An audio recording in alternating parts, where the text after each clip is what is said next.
Bonsoir, ce soir dans notre édition, nous vous parlerons du plan de prévention annulé pour le dépôt de carburant Esso de Fondères où nous nous trouvons actuellement. Également une seconde vague de déploiement pour les zones de sécurité prioritaires, le Mirail, les Isards et Cugnot dans la ligne de mire. Et pour finir, 3e assise nationale pour l'habitat des jeunes, visite de la ministre de la Jeunesse et des Sports à Toulouse. Le plan de prévention de risques technologiques PPRT qui concerne le site Esso de Fondères à Toulouse, classé Céveso seuil haut, a été annulé par décision du tribunal administratif hier. Ce PPRT signé depuis janvier 2010 par la préfecture planifiait l'expropriation de certaines entreprises du site, pourtant plus pourvoyeuses d'emplois que le dépôt pétrolier. La mairie, certaines entreprises et associations avaient donc demandé un recours et le tribunal a estimé que la concertation avec le public était insuffisante, tout comme la zone de sécurité. Ce dossier doit donc être entièrement revu et la ville a la volonté d'éloigner les sites à haut risque industriel des zones fortement urbanisées, tout comme la CME Safran dont le PPRT est en cours d'élaboration. La mairie demande le déménagement des 36 000 m3 de liquide inflammable du dépôt et l'État doit donc amener à reconsidérer la prévention des risques industriels. Le quartier du Vivier à Cugnot fait désormais partie des 64 zones de sécurité prioritaires désignées par le gouvernement, à l'instar de son voisin le Grand Mirail et des Isards. Avec ses 1500 habitants, le Vivier n'est pourtant pas ce que l'on pourrait appeler une cité sensible. Mais pour le maire de Cugnot, obtenir son classement était indispensable. Alors d'abord, ça va rapporter un certain nombre de réflexions stratégiques sur la manière dont nous allons intervenir en prévention et naturellement, bien sûr, en répression. Ça va, je l'espère, renforcer les services de gendarmerie qui interviennent déjà au quotidien sur ce secteur-là, amener des effectifs supplémentaires et nous permettre ainsi, nous, municipalités, de pouvoir amplifier nos actions vers la prévention de façon à pouvoir travailler sereinement sur le quartier du Vivier. Les principaux intéressés ne cachent pas leur surprise et certains regrettent que les problèmes sociaux ne soient pas davantage pris en compte par les pouvoirs publics. Je rappelle qu'aussi qu'il y a un taux de chômage qui est important, les jeunes sont inactifs, les sigles changent, mais les problèmes sont là et les problèmes sont en train de s'aggraver et il est grand temps qu'il y ait un peu plus de communication. Le dispositif devrait entrer en vigueur début 2013. Les buralistes descendent le rideau ce matin à 10 h. Les 350 buralistes de Haute-Garonne ont fermé boutique par solidarité avec leurs collègues de Marseille assassinés la semaine dernière. Ces obsèques ont eu lieu ce matin.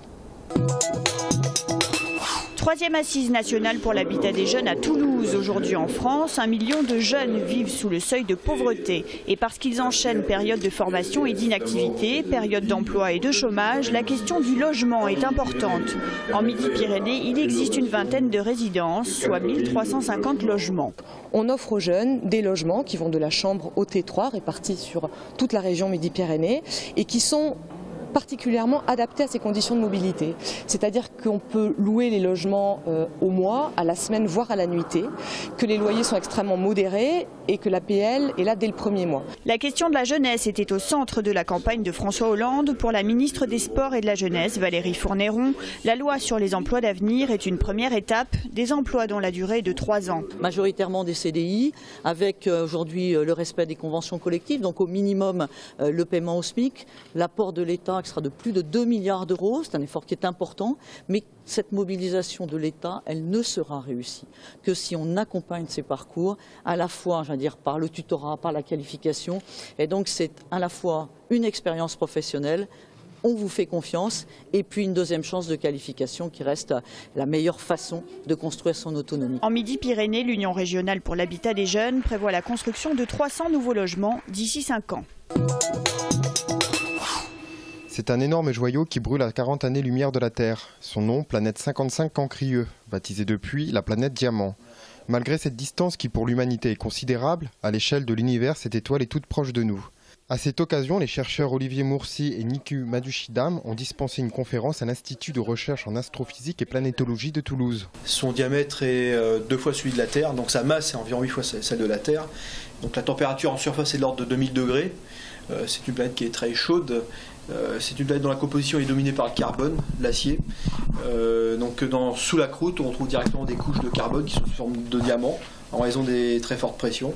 Et environ 25% à un tiers de la masse de la planète serait constituée de diamants. La planète a été découverte en 2004-2005 et ce n'est que l'année dernière, en 2011, qu'elle a été mesurée pour la première fois. Nous avons étudié sa masse et son rayon pour comprendre sa composition. On la voit à l'œil nu, c'est une étoile qui fait partie de la constellation du Cancer.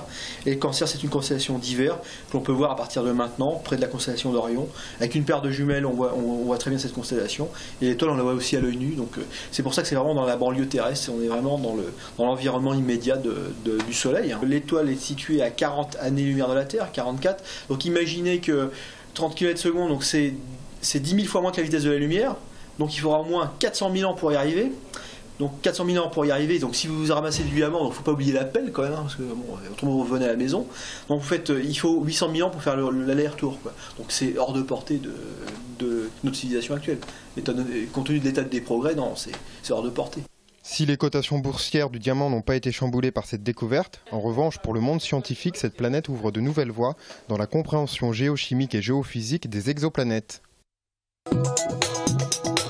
Football, le TFC veut renouer avec la victoire ce week-end à l'occasion de la 13e journée de Ligue 1. En déplacement à Nice, les Violets devront retrouver leur qualité défensive afin d'espérer ramener un résultat positif. Avec 15 buts encaissés en 12 journées, le TFC vacille. Heureusement, l'attaque toulousaine est prolifique cette saison grâce notamment à Ben Yedder. Ce Nice TFC sera un bon indicateur de la valeur du club mené par Alain Casanova. Début de la rencontre dimanche à 17 h. Rugby, le 15 de France aborde le second test match de sa tournée d'automne. Après sa victoire de prestige contre l'Australie, c'est l'Argentine qui se dresse face aux Français. L'équipe menée par Philippe Saint-André aura une nouvelle fois un fort accent toulousain. Picamol, Nyanga, Claire et Fritz restent des titulaires indiscutables. Maestri, remis d'un Labago, sera le 5e rouge et noir aligné samedi soir.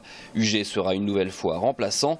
A noter qu'une victoire contre les Pumas assurerait aux Français d'être tête de série lors de la prochaine Coupe du Monde. France-Argentine, coup d'envoi samedi dès 21 h dans l'enceinte du grand stade Lille Métropole. Enfin, triste nouvelle dans le monde du rugby, nous avons appris le décès du Fidjien Maleli Kunavor, 29 ans. Ce rugbyman international a joué sous les couleurs du Stade Toulousain de 2005 à 2010. Auteur de 101 points, il aura disputé 80 matchs avec Toulouse. Le Fidjien avait stoppé sa carrière en raison d'un problème cardiaque. Kunavor avait notamment remporté le top 14 en 2008 face à Clermont. C'est la récré, ou presque. Concert pédagogique à la Halle aux Grains sous la baguette de Christophe Mangou, le chef d'orchestre associé en charge des projets pédagogiques de l'Orchestre national du Capitole. Une centaine d'élèves d'école primaire de Toulouse ont ainsi pu découvrir les musiciens de l'orchestre en live avec une belle interprétation du conte musical La Princesse Cophonie de Marc-Olivier Dupin.